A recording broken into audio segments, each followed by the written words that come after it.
I gave my best self to strangers and my leftovers to the people I loved. I'm 97 years old, and there is a regret that has followed me every single day for the past 40 years. It sits with me at breakfast. It whispers to me when I'm falling asleep. It waits for me in the quiet moments when there's nothing left to distract me from the truth of what I did, or rather, what I failed to do.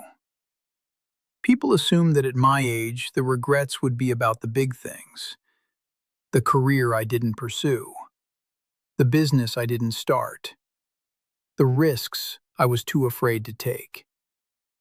But those regrets fade with time. They lose their edges.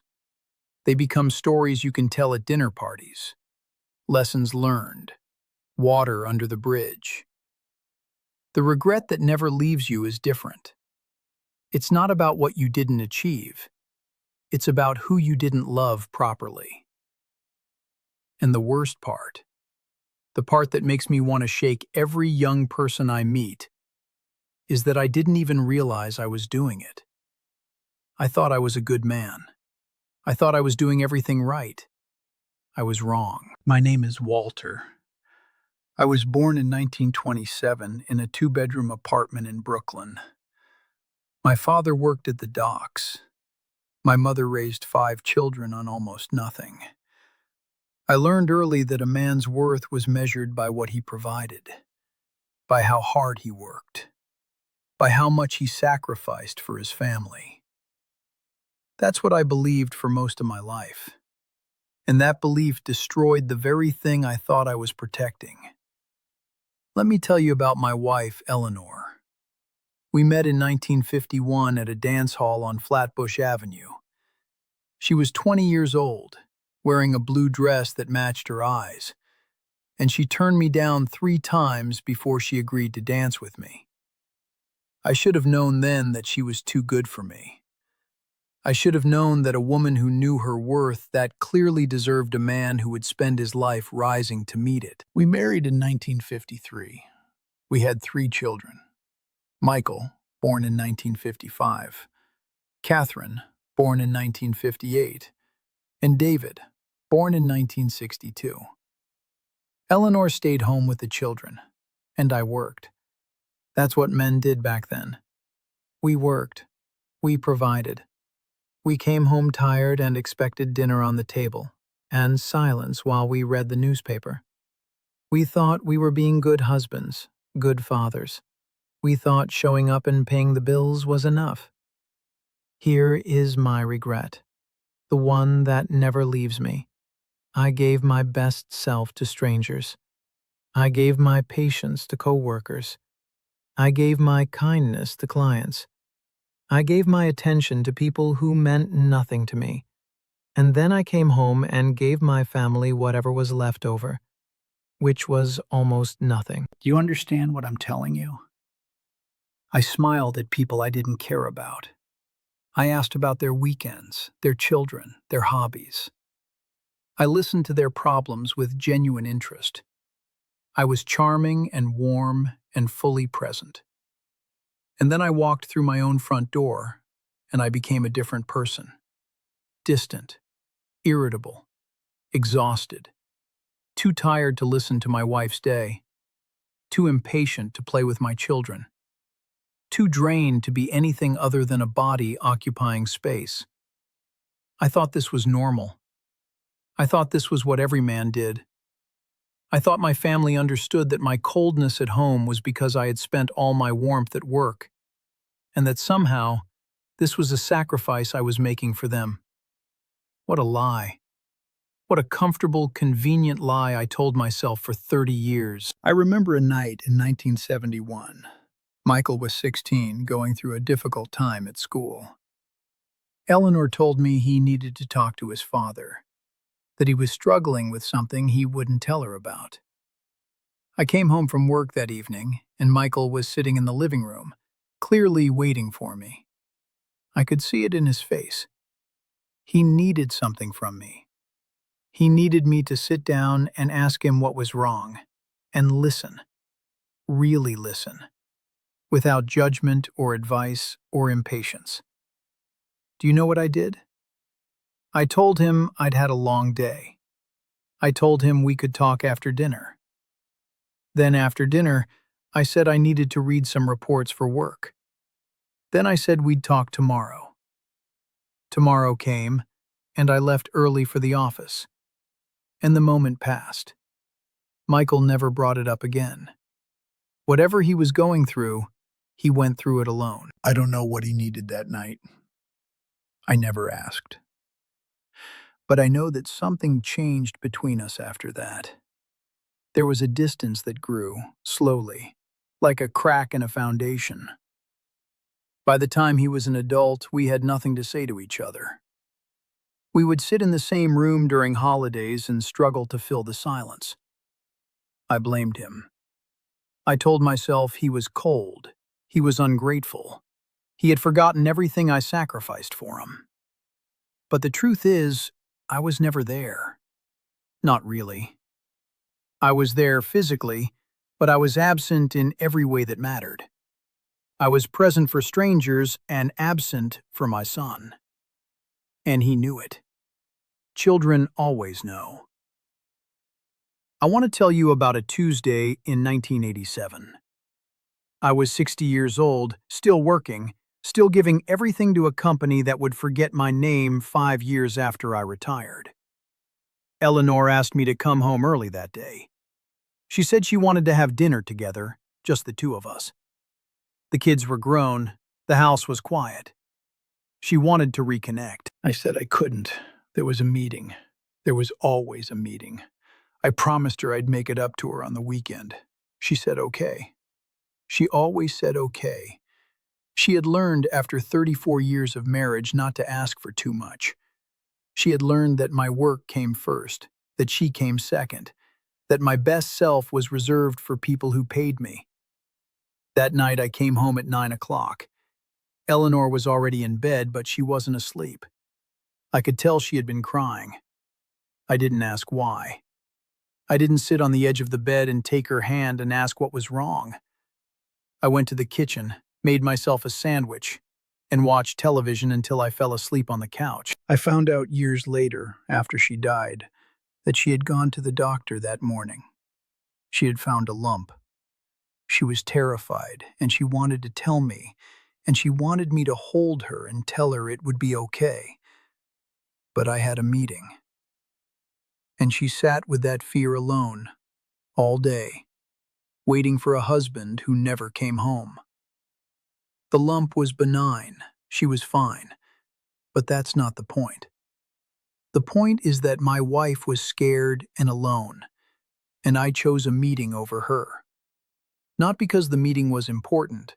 It wasn't. I don't even remember what it was about. I chose it because I had built a life where my family always came second, where my patience and presence were commodities I sold to my employer and had none left to give at home. Eleanor died in 2006. 81 years old, 53 years of marriage. In her last weeks, when she was in and out of consciousness, she said something that broke me. She said, "I wish I had known you the way your coworkers did. They always said you were so kind." That sentence is my regret. That sentence plays on repeat in my mind every single day. My wife of 53 years didn't know my kindness. She knew my exhaustion. She knew my impatience. She knew the leftovers of a man who gave his best to everyone else. I see young people today, and I watch them make the same mistake. They're on their phones during dinner with their families, but they give their full attention to their work emails.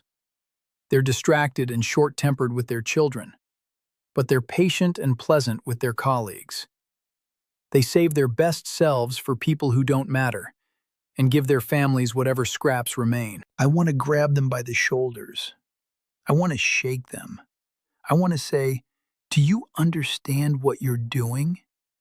Do you understand that you're building a life you will regret? Do you understand that the people at your office will forget you existed, but the people at your dinner table will remember every time you chose your phone over their face? Your children are watching you. They're learning what love looks like from you.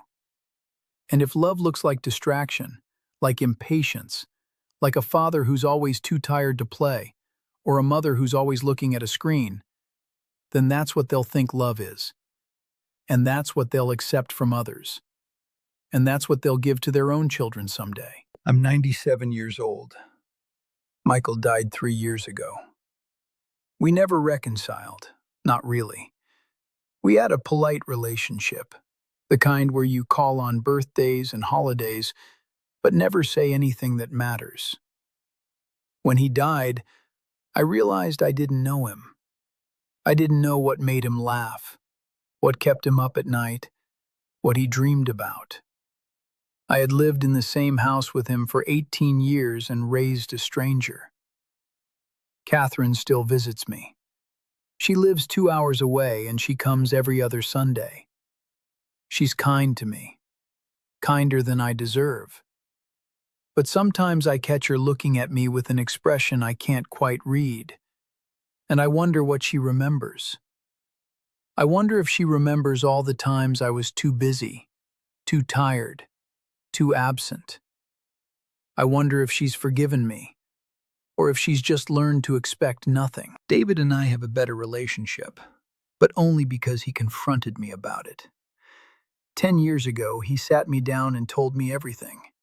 He told me about the childhood he remembers, which was different from the childhood I thought I gave him. He told me about the father he needed and the father he got. He told me that he had spent years in therapy learning to undo the damage of growing up with a father who was physically present but emotionally gone. That conversation nearly killed me. Not because David was cruel, he wasn't. He was honest, and honesty is harder to bear than cruelty. He told me he forgave me. He told me he understood that I was a product of my time, that I didn't know any better, that I was just doing what my father did. And then he said something that stays with me. He said, "But Dad, you could have been different. You could have chosen differently, and you didn't." He was right. I could have been different. Every single day I had a choice. Come home and be present, or come home and be absent. Listen to my wife or tune her out. Play with my children or disappear behind a newspaper. I made the wrong choice so many times that it stopped feeling like a choice at all. It became habit. It became who I was. Here's what I need you to understand. The people who love you are not asking for perfection. They're not asking for grand gestures or expensive gifts or elaborate vacations. They're asking for you, your attention, your presence, your eyes looking into their eyes instead of at a screen, your patience at the end of a long day, even when you're tired, especially when you're tired. Because here's the truth. You're always going to be tired. There's always going to be work. There's always going to be something that feels urgent, something that demands your attention, something that seems more important than sitting on the floor with your child or listening to your spouse talk about their day. But those urgent things are lies. They're distractions. They will consume your life if you let them. The only thing that matters is the people in front of you. And the greatest tragedy of my life is that I didn't understand that until they were gone. I'm 97 years old. I have one regret that never leaves me. I gave my best self to strangers and my leftovers to the people I loved. I was kind to coworkers and cold to my wife. I was patient with clients and impatient with my children. I poured myself out for people who forgot me and had nothing left for the people who needed me most. Don't do what I did. Don't save your best self for people who don't matter. Don't come home empty and expect your family to be grateful for the scraps. Don't build a life that looks successful from the outside but feels hollow from the inside. Go home tonight and be present. Put your phone away. Look at your family like they're the most important people in the world, because they are. Give them your patience, your attention, your kindness. Give them your best self, not your exhausted, distracted, leftover self. The meeting can wait. The email can wait. The promotion can wait. But your children are growing up right now. Your spouse is aging right now. Your parents are getting older right now. And one day, sooner than you think, one of those seats at your dinner table will be empty. This is my regret. This is the one that never leaves me. And now it's yours to learn from or ignore. I pray you learn from it. I pray you're smarter than I was. I pray you give your best self to the people who deserve it most before it's too late. Because it will be too late one day. I promise you that. And when that day comes, you will understand exactly what I mean.